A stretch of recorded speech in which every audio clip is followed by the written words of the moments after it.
संत मार्कुस का सुसमाचार अध्याय 6 पद संख्या 30 से 32 तक। रोटियों का चमत्कार। प्रेरितों ने ईसा के पास लौटकर उन्हें बताया कि हम लोगों ने क्या क्या किया और क्या क्या सिखलाया है।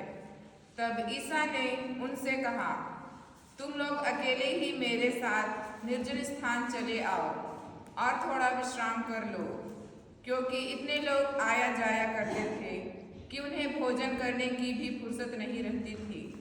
इसलिए वे नाव पर चढ़कर अकेले ही निर्जन स्थान की ओर चल दिए। यह प्रभु का पवित्र सुसमाचार है।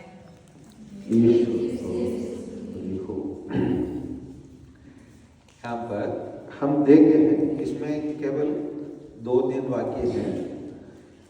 प्रेरित ने ईसा के पास लौटकर उन्हें बताया कि हम लोग ने क्या क्या किया और क्या क्या सिखलाया है। तब ईसा ने उनसे कहा, तुम लोग अकेले ही मेरे साथ निर्जन स्थान चले आओ और थोड़ा विश्राम कर लो। यहाँ पर हम लोग अक्सर विश्राम कर लो मतलब हम अक्सर क्या समझते हैं? विश्राम करने का मतलब आराम करना, जो काम कर रहे हैं उसको छोड़ के बैठ जाना, है ना? वो नहीं है वो विश्राम। विश्राम यही है, हम दैनिक जीवन जो जी रहे हैं, प्रतिदिन का जीवन। जैसे उदाहरण के लिए, अगर आज ये बिंदु उपवास होता ही नहीं तो हम क्या कर लेते? हम लोग कॉलेज चले जाते, है ना, और घर चले जाते। जो दैनिक जीवन में जो रेगुलर काम करते हैं उसको करते रहते। लेकिन प्रभु यीशु क्या कहता है? अब दैनिक जीवन से विराम कर लो। विराम करने का मतलब दैनिक जो रेगुलर हम करते रहते हैं विराम कर लो, निर्जन प्रदेश चले जाओ। निर्जन मतलब जहाँ आप दुनिया की, है ना, बिजीनेस व्यस्त रहते ना। अभी हम मार्केट में जाएंगे तो बहुत शोर मचाते हैं, गाड़ियों का आवाज़ सुनाई देता है और बहुत सारे लोग हमारे आमने सामने चलते फिरते रहते हैं। वो एक अलग जीवन है, समझ में आ रहे ना? वहाँ जाएंगे तो सब लोग कुछ ना कुछ करने के लिए आगे बढ़ते जाते हैं। प्रभु यीशु इसलिए कहते हैं, तो ऐसे व्यस्त जीवन से निर्जन प्रदेश चले जाओ। निर्जन प्रदेश मतलब शांत वातावरण में आप चले जाओ और विश्राम कर लो। विश्राम करना मतलब यहाँ बेड में जाकर आराम कर लो, ये नहीं है। मतलब ईश्वर से आप संबंध बनाओ। ईश्वर से संबंध बनाओ। हो सकता है क्योंकि प्रभु यीशु उनको अलग क्यों करना पड़ा, इसी अध्याय में आप लोग देखिए,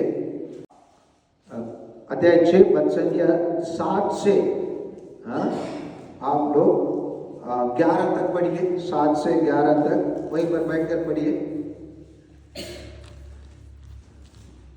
ईसा शिक्षा देते थे, गांव घूमते थे। हाँ, वे बालकों को अपने पास बुलाकर और उन्हें अद्भुतों का अधिकार देकर। हाँ, इधर देखिए प्रभु यीशु, एक यहाँ देखना है। प्रभु यीशु उन लोग प्रतिदिन कार्य करने के लिए अपने शिष्यों को भेजते हैं। क्या करने के लिए? अवधूतों को निकालने के लिए। आगे बढ़िए। ईसा ने आदेश दिया कि वे लाठी के सिवा रास्ते के लिए कुछ भी नहीं ले जाएं। न रोटी, न झोली, न खंडे में पैसा। वे पैरों में चप्पल बांधे और 2 कुर्ते नहीं पहने। उन्होंने उनसे कहा, जिस घर में ठहरने जाओ, नगर से विदा होने तक वहीं रहो।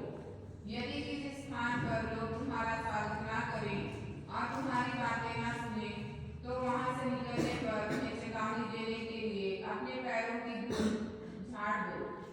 वे चले गए। उन्होंने उन लोगों को पश्चाताप का उपदेश दिया, बहुत से अद्भुतों को निकाला और बहुत से रोगियों पर तेल लगाकर उन्हें चंगा किया। Very good. यहाँ पर हम देखते हैं उन लोगों के दैनिक जीवन में शिष्य लोग क्या क्या करना है। वो भी अच्छे कार्य तो है, उन लोग अच्छे कार्य तो है। वो सब कार्यों का करने के लिए प्रभु यीशु उनको अलग तरीका से उनको भेज दिया, काम करो, वो करो, ये करो। लेकिन करने के बाद वापस आ गए।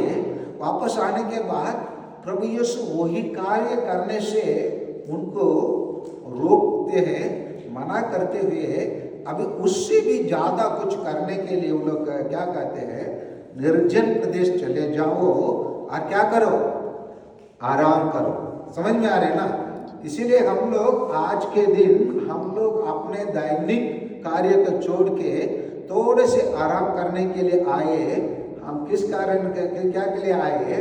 हम ईश्वर से मिलने के लिए, ईश्वर से संपर्क करने के लिए, ईश्वर से बात करने के लिए आए हैं। अगर ईश्वर से संपर्क करना है, ईश्वर से बात करना है, ईश्वर से जुड़े रहना है, तो सबसे पहले जैसे हम लोग निर्जन प्रदेश में जब मूसा ने गाय बैल को देखभाल कर रहा था, है ना, उसी टाइम पर अचानक वहां पर एक झाड़ी में क्या आग लगा हुआ दिख रहा था। झाड़ क्या नहीं हो रहा है, मुरझा नहीं हो रहा है, हरा भरा है, फिर भी आग वहीं से निकल रहा है।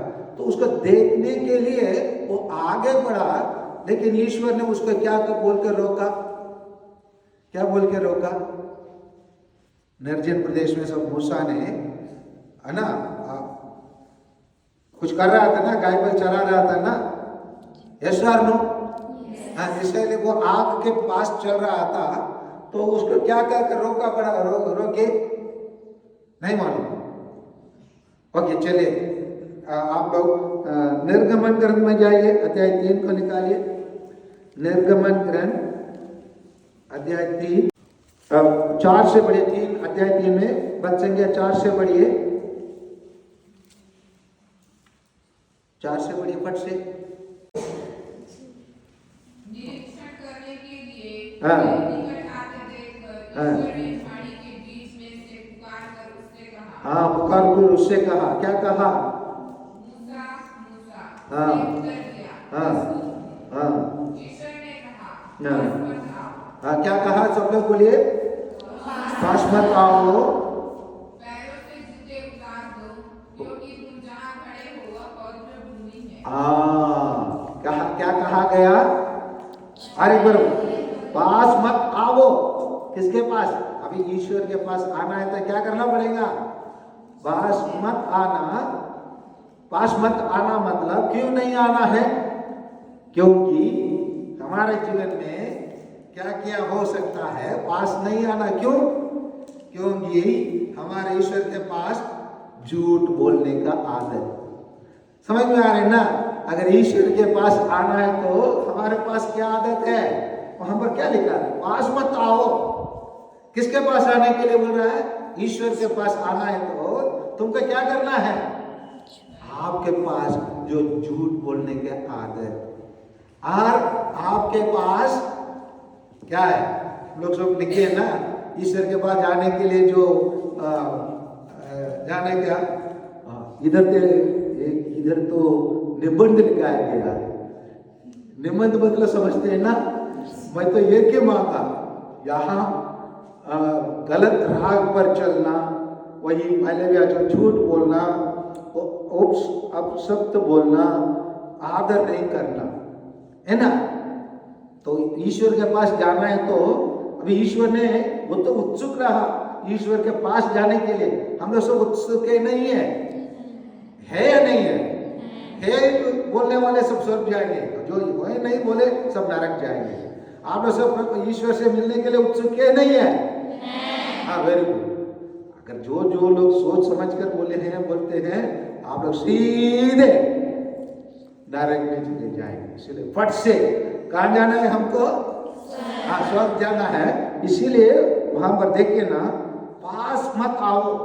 कौन कौन मेरे पास मत आना? समझ में आ रहे ना? यहाँ पर हाँ, ये भी झूठ सब लोग के पास है। इसका मतलब सब लोग ईमानदार नहीं है। इसलिए ना, माँ बाप को आदर ना करना। मेरे पास आ रहे हैं तो पहले क्या करो? जाओ माँ बाप को क्या करना? आदर करो, उसके पास मेरे पास आओ।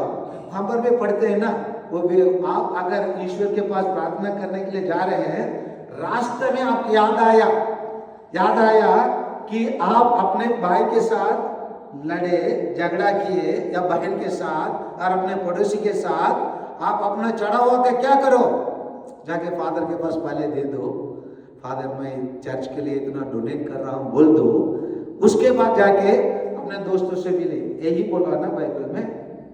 हाँ नहीं, क्या मैं थोड़ा अनाड़ी हूँ या नहीं समझा दे। फिर क्या बोला गया? पहले उसको जो भी लेके आ रहे हो, सोना लोबान चांदी जो भी लेके आ रहे हो, उसको क्या कर दो, रास्ते में ही छोड़ दो। गिरजा कर देंगे पहुंचाने की कोई जरूरत नहीं, आप क्या कर देंगे, रास्ते में छोड़ दो। इसीलिए ईश्वर क्या बोलता है, पास मत आना मेरे पास, जब तक आप लोग के पास है ना यही निबंध समझ में आ रहे ना, यहाँ जो भी लिखे हैं, मैं बार बार पाप में गिर जाती हूँ, समझ में आ रहे ना। इसी प्रकार जो भी हमारे पास होगा, आप लोग सब जो लिखे हैं यहाँ पर, समझ में आ रहे ना, ये सब चीज को हमको क्या करना है, ईश्वर के पास आने के पहले दूसरों की बुराई करना है ना। इसी प्रकार हम लोग जो भी लिखे हैं ना, लिखे नहीं लिखे, मैं फादर जोसेफ लिखा, आप लोग नहीं लिखे है ना। ये कमियां, माता पिता को आदर नहीं करना, बड़े लोगों को बात नहीं मारना, और दूसरों से अच्छे से बात नहीं करना, इन सभी बातों को ईश्वर क्या कहता है, पास मत आओ, पास मत आना। पहले आप क्या कर दो, इन सभी बातों का उतार दो। जूता चप्पल मत नहीं है, जूता चप्पल कर उतारने के लिए नहीं बोल रहे हैं। पिता ईश्वर क्या कहता है, मेरे पास आना है ना बेटी मेरे पास आना है ना, आपको जाना है, हमको ईश्वर के पास जाना है, नहीं जाना है? हाँ जाना है। तो पहला कंडीशन है ना, कंडीशन के क्या बोलेंगे, शर्त। पहला शर्त क्या करो, आप अपने पास जो भी हम लोग लिखे दिए ना यहाँ निबंध के रूप में, इन सभी चीजों को हमको क्या करना है, उतार देना है, उतारना है। उतारेंगे तो समझ में आ रहे हैं ना, पहले उतारना है, अगर नहीं उतारेंगे, इसलिए क्या बोल रहा है, कहा जाता है पास मत आओ, पैरों से जूते उतार दो। पैरों से नहीं, अपने दिलों से, अपने विचारों से, अपने व्यवहारों से, अपने बातों से, जो भी हमारे पास घमंड है, झूठ बोलने का आदत है, बेईमानी रहने का आदत है ना, समझ में आ रहे ना, तरह तरह का गलतियों और पाप करने का आदत है, उसी को आज उतार दो। कब उतारने वाले हैं, हाथ ऊपर कीजिए फट से, है ना, उतार दो। ईश्वर क्या कहता है, मेरे पास आना है तो, ईश्वर के पास हमको जाना है, नहीं जाना है? हाँ जाना है, अब आना है, रिश्ता बनाना है तो आप सबसे पहले हम प्रत्येक जन में रहने वाला हर एक कमियों को, झूठ बोलने का आदत, घमंड करने का आदत, बार बार गलती करने का आदत, माँ बाप का आदर नहीं करने का आदत, है ना, आलसीपन का आदत, किसी से लगाओ। कभी कभी लड़की लोग बोलते हैं, जानती है ना सोनू, क्या बोलूं, मैं उसके बिना जी नहीं सकती हूँ।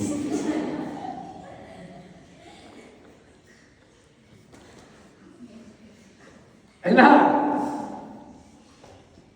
वही आदत, वही लगाओ, अटैचमेंट, समझ में आ रहे ना, मैं माँ बाप को छोड़ सकती हूँ, समझ में आ रहे ना, मैं माँ बाप को छोड़ सकती हूँ, लेकिन उसको नहीं। समझ में आ रहे ना, इसीलिए आज ही ईश्वर हम प्रत्येक जन से कहता है, पास मत आओ। जब आपके मन में इस प्रकार विचार है, तुम क्या करो, मेरे पास मत आना। पहले क्या करो, इसी गंदी आदत को, गंदे विचार को, गंदी सोच को आप क्या कर दो, उतार दो। क्योंकि क्या कहा गया, आगे क्या कहा गया है, कहा गया है उतार दो, क्योंकि तुम जहां खड़े हो वो पवित्र भूमि है। जिसके पास आप जा रहे हैं ना, मंदिर जा रहे हैं ना, ईश्वर के पास जा रहे हैं ना, वो कौन है, पवित्र है। उदाहरण के लिए आप ज्वेलरी दुकान, ज्वेलरी दुकान आप में ज्वेलरी खरीदने के लिए जा रहे हैं, क्या ज्वेलरी के क्या करते हैं, गहना करते हैं, है ना, गहना खरीदने के लिए जा रहे हो। उसके लिए आप एक सुंदर ऐसे डब्बा लेके जाएंगे या फटा बोरा लेके जाएंगे? हाँ हेलो, क्या लेके जाएंगे? आपने सोना चांदी खरीदना है तो अच्छे अच्छे बॉक्स लेके जाएंगे, अच्छे झोला लेके जाएंगे, फटा बोरा लेके जाएंगे क्या? क्यों? सोना तो है, उसका कीमत तो आप फटे बोरे में भी लेके जाएंगे तो उसका कीमती जो है वो कम होता है क्या? नहीं होता है। फिर क्यों आप अच्छे एक चीज को लेके जाते हो सोना के लेने के लिए? फटा बोरा तो नहीं लेके जाते, फटा बैग तो नहीं लेके जाते हैं। उसी चीज में हम दिमाग लगाते नहीं लगाते? लगाते नहीं लगाते? हेलो, लगाते नहीं लगाते? हाँ, वहां पर हम लोग दिमाग लगाते और अच्छे से। और उसी दिन हम जाएंगे तो सोना के दुकान में खरीदने के लिए जा रहे तो दुनिया भर का अच्छे से ड्रेसिंग, और वहां जाके आईना के सामने है ना, करते नहीं करते? हाँ करते हैं। और इसके सामने करते नहीं करते? क्यों? सोना बोला है क्या? सोना आपके बोला कि मेरे के खरीदने के लिए आएंगे तो आप लिपस्टिक लगा के, काजल लगा के, लाइनर लगा के, है ना, बढ़िया बढ़िया कपड़ा पहन के, टिपटा आके दीदी देखना कैसी लगती हो, है ना। कहाँ जा रहे हो? सोना खरीदने के लिए, नेकलेस खरीदने के लिए जा रहे हो। मालूम बोलते नहीं बोलते? हाँ, अगर सोना चांदी खरीदने के लिए आप अपने आप को एक प्रस्तुत करने वाला सुंदर लड़की बना कर आप जाते हैं तो सोना से बढ़कर, सोना से बढ़कर ईश्वर, हाँ ईश्वर है। सोना से बढ़कर ईश्वर है ना? ईश्वर है या नहीं है? हाँ है। तो अब उससे मिलने के लिए जाएंगे तो उसी से ज्यादा हम अपने आप को तैयारी करना है, नहीं करना है? हाँ करना है। तो हम लोग के पास जो लगाव, अटैचमेंट, जिस जो चीज को बांध कर रखता है, बांध कर रखता है ना, उसी चीज को हम दूर फेंकना है, नहीं फेंकना है? फेंकना है। तो क्यों फेंकना है मैं आप लोगों को बताया ना। संत मत्ती के सुसमाचार में आइए, अध्याय 23 में आइए। संत मत्ती के सुसमाचार अध्याय 23 में आइए और नया विधान में पेज नंबर 10 में आइए। नया विधान में पेज नंबर, प्रश्न नंबर 10 में आइए और वहाँ 31 थे 34 तक पढ़िए। संत मत्ती के सुसमाचार अध्याय 6 पद संख्या 31 से 34 तक। थोड़ा कोई जोर से पढ़िए जल्दी। हाँ, इसलिए यह कहते हुए हाँ, चिंता मत करो, हम क्या खाएं, क्या पिएं, क्या पहने, इन सब चीजों की खोज में गैर यहूदी लगे रहते हैं। तुम्हारा स्वर्गीय पिता जानता है कि तुम्हें इन सभी चीजों की जरूरत है। तुम सबसे पहले ईश्वर के राज्य, हाँ सब लोग रिपीट करें। तुम सबसे पहले ईश्वर के राज्य और उसकी धार्मिकता को और उसकी धार्मिकता की खोज में लगे रहो और ये सब चीज तुम्हें ये ही मिल जाएंगे। कल की चिंता मत करो, कल अपनी चिंता स्वयं तो कर लेगा। आज की मुसीबत आज के लिए बहुत है।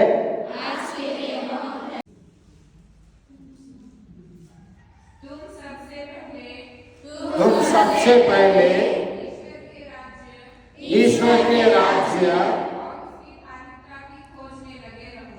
और उसकी धार्मिकता की खोज में लगे रहो, और ये सब चीजें तुम्हें यूं मिल जाएंगी। नहीं, ठीक है, इतना कहा। यहाँ पर क्या कहा गया है? अब सबसे पहले हमारे जीवन में सबसे पहले क्या को खोजना है? ईश्वर के राज्य को खोजना है। क्या को खोजना है? ईश्वर के राज्य को खोजना है। और बाकी सब चीज, वो लड़का आकर प्रभु यीशु से क्या प्रश्न किया? क्या पाने के लिए? स्वर्ग राज्य पाने के लिए, है ना? स्वर्ग राज्य पाने के लिए उन्होंने तो प्रश्न किया, और स्वर्ग राज्य पाने के लिए जो भी हम प्रतिदिन करते हैं उसी से अलग हमको कुछ करना पड़ता है। उसी से अलग हमको कुछ करने की अति आवश्यकता है। इसीलिए प्रभु यीशु ने कहा, अब सबसे पहले बाकी चीज जो लोग खोजते हैं ना, काम खोजना है, अच्छे हॉस्टल खोजना है, अच्छे स्कूल खोजना है ना, अच्छे खेत खरीदना है, अच्छे घर बनाना है, अच्छे कपड़े खरीदना है, ये सब चिंता किसका है? गैर यहूदियों का है, गैर ईसाइयों का है। गैर ईसाई लोग ये सब करते रहते हैं, लेकिन हम लोग सब कौन है? ईश्वर के चुने हुए प्रजा। हम लोग सब कौन है? ईश्वर के चुने हुए प्रजा। ईश्वर के चुने हुए प्रजा के होने के कारण हमको अलग होना चाहिए। उनमें एक नहीं है, हजारों में एक नहीं है। हजारों में एक रहने लोगों के लिए एक नाम दिया जाता है, भीड़, क्राउड। समझ में आ रहे ना? हजार भीड़ का कोई नाम होता है? भीड़ का कोई नाम होता है? हेलो, नाम होता है? अरे पैसे दे देना, थोड़ा जोर से आवाज बोलो। भीड़ का नाम होता है? हाँ, नहीं। लेकिन जो लोग ईश्वर के प्रिय होते हैं उनके लिए नाम होता है। नाम के बारे में एक छोटा से चुटकुले है ना। आप लोग सब चूजों के देखे, चूजों, ये मुर्गी के बच्चों के क्या कहते हैं? चूजा। हाँ, उनको देखे। उन लोग माँ अपने अंडा से बाहर आने के बाद 2-3 महीने उनके लेके घूमता है, अपने साथ लेके घूमता है, और 2-3 महीने के बाद उन लोग अपने माँ से अलग कर देता है। जब वो आज के बाद तुम स्वयं खाना खोजना है। समझ में आ रहे ना? खोजने के लिए भेज दिए। और पहला दिन सब लोग जाकर वो पूरा दुनिया के देखे वापस लौटने के बाद उन लोग माँ बाप से शिकायत करने लगे। मम्मी पूछा कैसे रहा आज का पहला दिन? उन लोग आकर खुशी से आकर बोले, मम्मी बहुत अच्छा लगा, हम लोग और कल से भी ज़्यादा अच्छे खाना भी मिले। बगल के वाले अंकल के घर में गए और उन्होंने हमको खाना वाना डाला, मुर्गी, वो लोग नॉनवेज भी हमको खिलाए। ये सब बात बातें। लेकिन मम्मी एक चीज़ हमने देखा। क्या बोले उन लोग? एक चीज़ हमने देखा, वहाँ दूसरे अंकल और चाचा के घर में, जितना भी अड़ोसी पड़ोसी घर में ना, उन लोग अपने बच्चों को नाम दिए। वहाँ का उनका मम्मी अपने बेटा को सोना, सोनू, है ना बोलती है, मोना, मोनी बोलते हैं। मम्मी आप हमको क्यों नाम नहीं दिए? क्या बोले उन लोग? मम्मी आप हमको क्यों नाम नहीं दिए? मम्मी ने बोला, बेटा ये मानव है ना, ये मानव लोग ना जब तक जिंदा रहते हैं उनके लिए नाम रहता है। क्या रहते हैं मानव लोग? जब जिंदा रहते हैं तब तक मानव रहता है, लेकिन जिस दिन मर जाते हैं ना उनको कोई नाम नहीं रहता है। मरने वाले के बाद कोई उसका साव कहते हैं, हम लोग डेड बॉडी कहते हैं। ऐसा नो डेड बॉडी कहते नहीं करते? डेड बॉडी एक आते हैं, लेकिन हम लोग के लिए अलग अलग नाम रहता है। बोलना मम्मी क्या क्या नाम रहता है हम लोग के लिए? हम मर जाने के बाद मानव हमको नाम देते हैं। क्या नाम देते हैं मम्मी? नाम देते हैं chilli chicken, tandoori chicken, chicken 65। समझ में आ रहे ना? है ना? ऐसे अलग अलग नाम देते है ना। कबाब कहते हैं उसको, समझ में आ रहे ना? ये नान चिकन कहते और ऐसे मानव मर जाने के बाद उनके सबके एक ही नाम है। वो जिंदा होने तक उनको महत्व होता है, लेकिन हम लोग मरने के बाद भी हम लोग जीते हैं, क्योंकि हम लोग मरने के बाद क्या दिया जाता है? नाम दिया जाता है। इसीलिए भीड़ में चलने वालों को नाम नहीं होता है, भीड़ से हट के चलने वालों का क्या होता है? नाम होता है। समझ में आ रहे हैं ना? भीड़ से हट के चलने के लिए, इसीलिए ईश्वर कहता है तुम गैर यहूदियों के समान नहीं, गैर ईसाइयों के समान नहीं। आप कौन है? आप मेरे प्रिय प्रजा है, मेरा प्रिय लोग है। समझ में आ रहे ना? आप मेरे प्रिय लोग है, इसीलिए आप लोग उनके समान आप नहीं जिएंगे, आप अलग जिएंगे। अलग जीने से आपको क्या मिलेंगे? लूका के सुसमाचार अध्याय 6:38 को पढ़िए। दो और तुझे भी दिया जाएगा। हाँ सब लोग बोलिए, दो दिया जाएगा। दबा दबा कर बोलिए, दबा कर हिला हिला कर भरी हुई, ऊपर उठी हुई, पूरी की पूरी नाप तुम्हारी गोद में डाली जाएंगी, क्योंकि जिस नाप से तुम नापते हो उसी से तुम्हारे लिए भी नापा जाएगा। यहाँ पर देखिए ना, जब हम ईश्वर के रास्ते पर चलेंगे, हम अपने लगाव सब अटैचमेंट सबको छोड़ के चलेंगे, ईश्वर क्या कहता है? तुमको दबा दबा कर हिला हिला कर हमारे गोद में डाल दिया जाएगा। उसका है ना, उसका मतलब कोई नाप नहीं सकते, बियॉन्ड मेजर ईश्वर हमको प्रदान करेंगे। अभी हम लोग सोचेंगे ये कैसे होगा, ये कैसे होगा? एक फादर आया हम लोग के बीच में, वो बोल रहा है दुनिया के अनुकूल मत जियो ना, आप ईश्वर के अनुकूल जियो। वो बोलता है बहुत कुछ को छोड़ दो, ये सब मैं अब आज तक करते आया, ये सब वो बोलता है बेकार चीज है। इसलिए वो बोलता है ईश्वर के राज्य को खोजो, उसकी धार्मिकता को खोजो, आपके लिए यूं मिल जाएगा, हिला हिला कर दबा दबा कर डाल दिया जाएगा। ये क्या, इसके लिए कुछ प्रूफ है क्या? फादर तो हवा में तो नहीं फेंक रहा है ना? ऐसे मन में विचार आएंगे नहीं आएंगे? हाँ आएंगे। इसीलिए ईश्वर ने ऐसे हिला हिला कर दबा दबा कर लोगों को जो उनके वचन के अनुसार जिए ईश्वर दिया है नहीं दिया है, उसको बाइबल से ही हम देखेंगे, बाइबल से ही हम देखेंगे। देखना है नहीं देखना है? देखना है तो उत्पत्ति ग्रंथ में जाइए। उत्पत्ति ग्रंथ अध्याय 12:1-2 को पढ़िए। फर्स्ट प्रभु ने अब्राहम से कहा। अब वाले हेडिंग को पढ़ो, क्या है हेडिंग? इब्राहिम से ईश्वर की प्रतिज्ञा। हाँ सब लोग बोलो, इब्राहिम से ईश्वर की प्रतिज्ञा। हाँ इब्राहिम के घटाकर हमसे ईश्वर का प्रतिज्ञा बोलिए। हमसे ईश्वर की प्रतिज्ञा। हाँ क्या प्रतिज्ञा है भाई सुनिए। हाँ प्रभु ने अब्राहम से कहा, अपना देश, अपना कुटुंब और अपने पिता का घर छोड़ दो और उस देश जाओ जिसे मैं दिखाऊंगा। मैं तुम्हारे द्वारा एक महान राष्ट्र उत्पन्न करूंगा, तुम्हें आशीर्वाद दूंगा और तुम्हारा नाम इतना महान बनाऊंगा कि वह कल्याण का स्रोत बन जाएगा।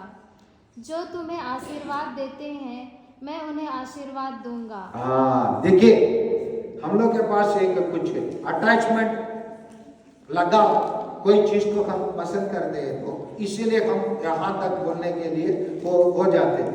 जैसे लड़कियां अक्सर ये बोलते हैं ना, अब लोग हंस रहे थे जब मैं बोला कोई मैं उसको नहीं छोड़ सकती हूँ, माँ बाप को छोड़ दूंगी लेकिन उसके नहीं छोड़ सकती हूँ। समझ में आ रही है ना?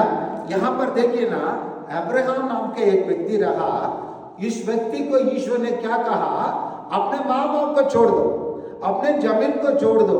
समझ में आ रहे ना? ये चीज तो अब्राहम पसंद किया नहीं किया? अपने माँ बाप को पसंद किया नहीं किया? मतलब पसंद किया होंगे ना, मतलब अपने माँ बाप को पसंद करते नहीं करते हैं? हाँ करते। उसी प्रकार अब्राहम अपने माँ बाप को पसंद किया नहीं किया?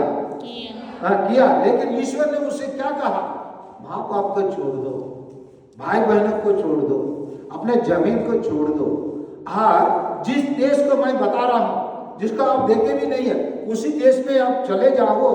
और क्या आशीर्वाद दे रहा है, पढ़िए 2 को पढ़िए, उसमें 12 को।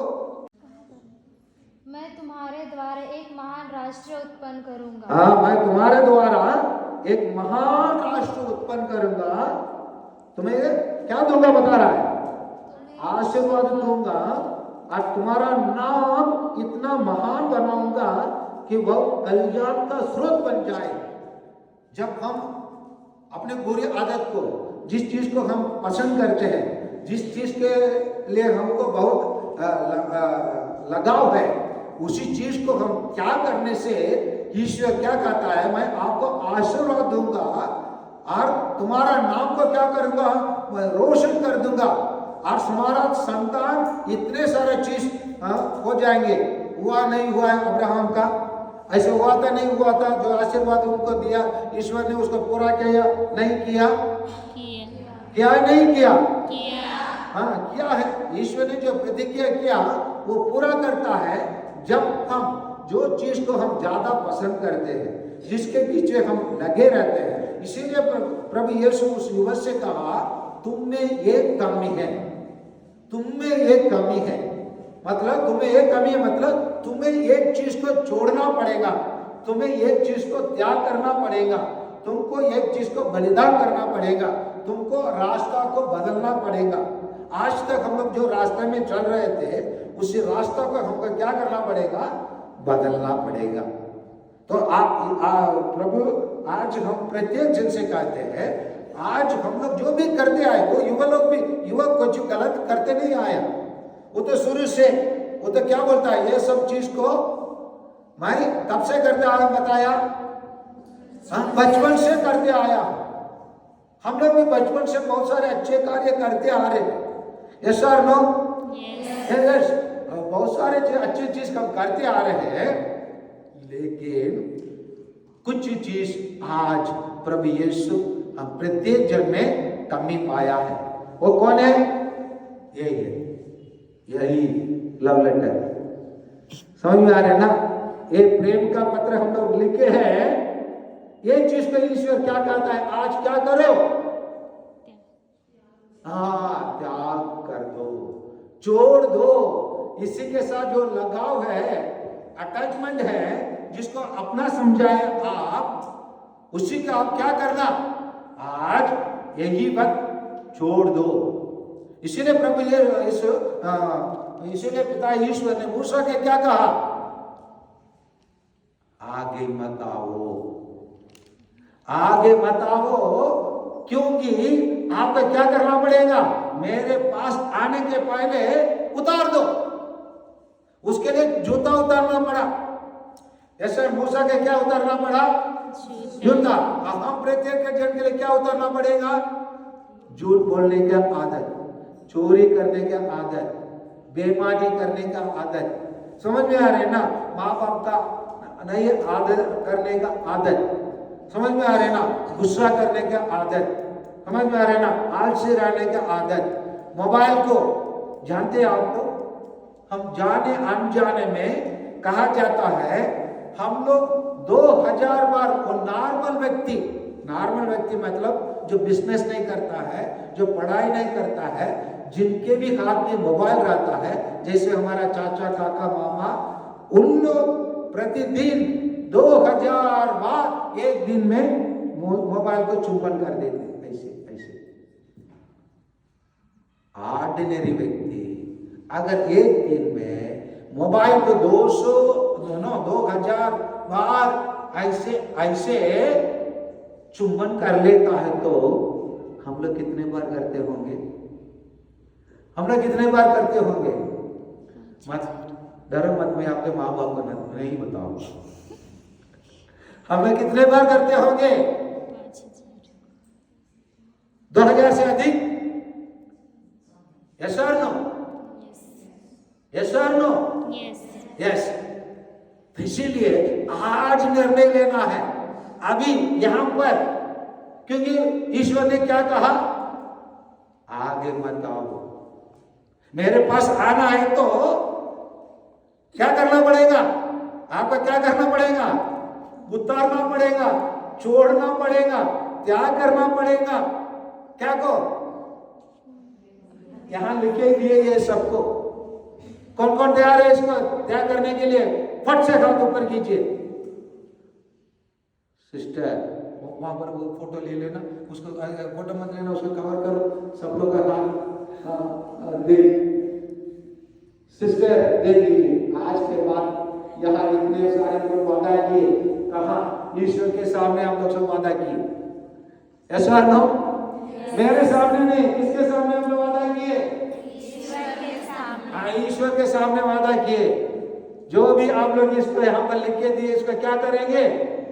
छोड़ देंगे, उतार देंगे। इसलिए ईश्वर क्या कहा? मेरे पास आने पहले। क्यों मेरे पास आना है? तो मैं कौन हूं? मैं कौन हूं? ईश्वर कौन है? पवित्र है। पवित्र स्थान पर जाना है तो हमारे पास फटे कपड़ा, फटे झोला लेके ईश्वर का स्वागत करने के लिए जाएंगे। सोना चांदी के लिए हम अपने आप को एक प्रस्तुत करने वाला व्यक्ति बना के हम जाते हैं ना, अच्छे से कपड़ा पहन के, अच्छे से हम अपने चेहरा को मलम लगाकर जाते नहीं जाते? जाते हैं। तो ईश्वर का स्वागत करना है, ईश्वर हमारे पास आना है तो हम अपने आप को पवित्र रखना है, नहीं रखना है? और रखना है तो हमको एक गंदी आदत को छोड़ना है या और घर लेके जाना है? छोड़ना है तो छोड़ेंगे। तो छोड़ने से यहां देखिए ना, अब्राहम को गंदी आदत को छोड़ने की आवश्यकता नहीं पड़ा, अपने माँ बाप को छोड़ना पड़ा, भाई बहन को छोड़ना पड़ा, क्योंकि वो अच्छी था, वो लड़का का भी करने में वो भी अच्छा था, वो ईश्वर के नियम का पालन करके आ रहा था। लेकिन ईश्वर ने क्या कहा? आप में, उसका मतलब मुझ में। हम प्रत्येक जन में एक कमी है, उसी कमी को आज हमको दूर करना है। करना है नहीं करना है? करना है नहीं करना है? हाँ, करेंगे तो ईश्वर क्या कहता है? हम प्रत्येक जैसे क्या कहता है? मैं तुम्हारा द्वारा एक महान राष्ट्र उत्पन्न करूंगा। वो जरूरत नहीं है अब हम सब कहते हैं कि महान राष्ट्र, लेकिन एक महान कार्य। जब हम ईश्वर के प्रति हम एक कदम उठाते हैं, ईश्वर हमारे प्रति 1000 कदम उठाता है ना? उसको हम अगले के भाषण में देखें। ईश्वर के प्रति हम एक कदम उठाएंगे तो ईश्वर हमारे प्रति क्या करेगा? 1000 कदम उठाएंगे। मैं महान राष्ट्र उत्पन्न करूंगा। हम में ईश्वर इस त्याग करने के कारण बहुत अच्छा आशीर्वाद प्रदान करेगा। तुम्हें आशीर्वाद दूंगा। क्या देंगे? आशीर्वाद देंगे। और तुम्हारा नाम इतना महान बनाऊंगा कि वह एक कल्याण का स्रोत बन जाएंगे। हम प्रत्येक जन क्या बन जाएंगे? कल्याण का स्रोत। स्रोत मतलब जहां से कोई उद्गम होता है।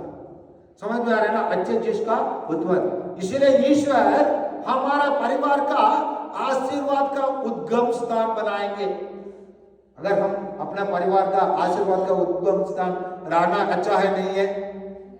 हम लोग इतने माँ बाप बोलते हैं मेरे बड़े बेटे और मेरे बड़े बेटी या मछला बेटे मछला बेटी के कारण हम लोग सब जी रहे हैं। बोलते नहीं बोलते? बोलते नहीं बोलते? क्यों? वो बहुत मेहनत करता है, बहुत मेहनत करती है, बहुत कमाती है, सब चीज को अपने घर के लिए छोड़ देते हैं। समझ में आ रहे हैं ना?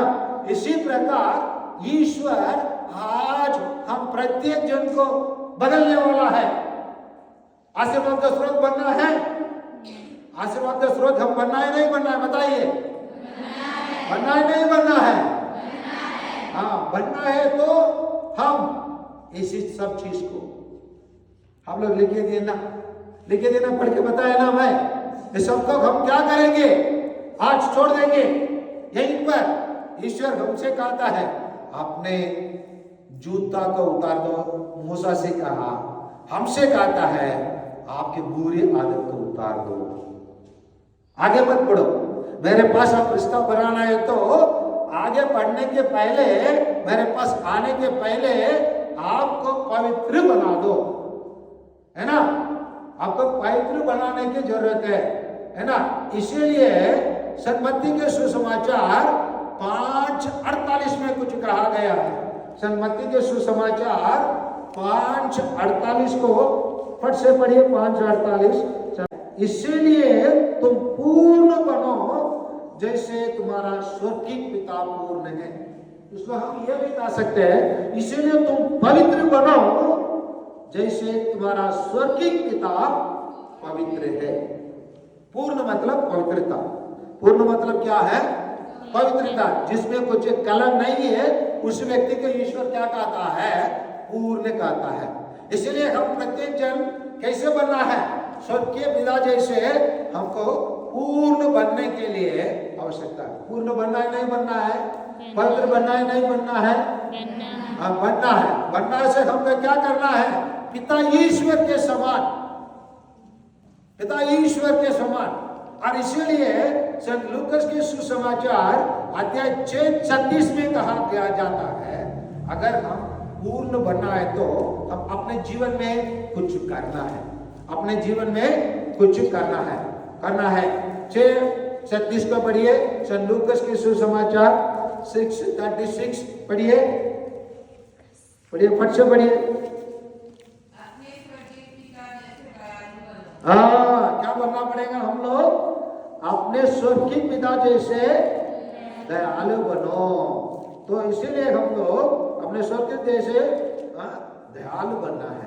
दयालु बनेंगे तो हम लोग पूर्ण होंगे। पूर्ण होने के लिए हम प्रत्येक जन, हम लोग जो भी हम लोग लिखे दिए उसी को हमको त्याग करना है।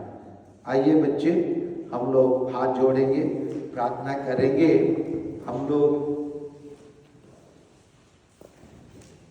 चलिए हाथ जोड़िए, मेरे पीछे दोहराएंगे। हे पिता परमेश्वर, हम आज तक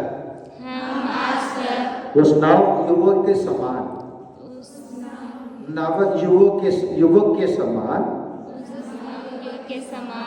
हम लोग अपने रास्ते पर चल रहे थे। हम अपने आप को ईमानदार समझ रहे थे। जैसे वो उस युवक ने कहा, मैं इन सभी बातों को जैसे झूठ नहीं बोलना, माँ बाप का आदर करना, हत्या ना करना, व्यभिचार ना करना, इन सभी कार्यों को मैं बचपन से करते आ रही हूँ। लेकिन आज मुझे पता चला, अगर आपके पास आना है तो अपने आप को पवित्र बनाना है। जैसे आप जब मूसा को बुलाया, मूसा आपके पास आ रहा था, आप उसको रोक के कहा, आपके जूते उतार दो। और आपने कहा जहाँ आप खड़े हो वो पवित्र स्थान है। इसीलिए मैं प्रतिज्ञा लेती हूँ, मैं आज के बाद अपने पास अपने पास रहने वाला इस कमियों को दूर कर दूंगी और आपके वचन के अनुसार अपने जीवन को बदलने के लिए प्रयास करूंगी। मैं आज के बाद दूसरों की बुराई नहीं करूंगी। माता पिता का आदर करूंगी। बड़े लोगों का बात मानूंगी। दूसरों से अच्छा व्यवहार करूंगी। मैं पाप से दूर रहूंगी। मैं झूठ नहीं बोलूंगी। और इसी प्रकार मेरे अंदर जो भी गलत विचार है, गलत आदत है, गलत व्यवहार है, गलत बंधन है, गलत लगाव है, और जिसके बिना अब मेरे लिए जीना मुश्किल मैं समझ रहा हूँ, वो सभी चीजों को आज यहीं पर त्याग कर देती हूँ, छोड़ देती हूँ और आपके प्रिय बेटी बनना चाहती हूँ।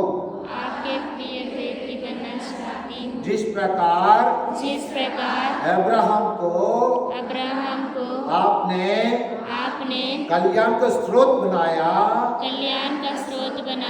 मुझे भी कल्याण का स्रोत बनाकर मुझे आशीर्वाद प्रदान कीजिए। आमीन।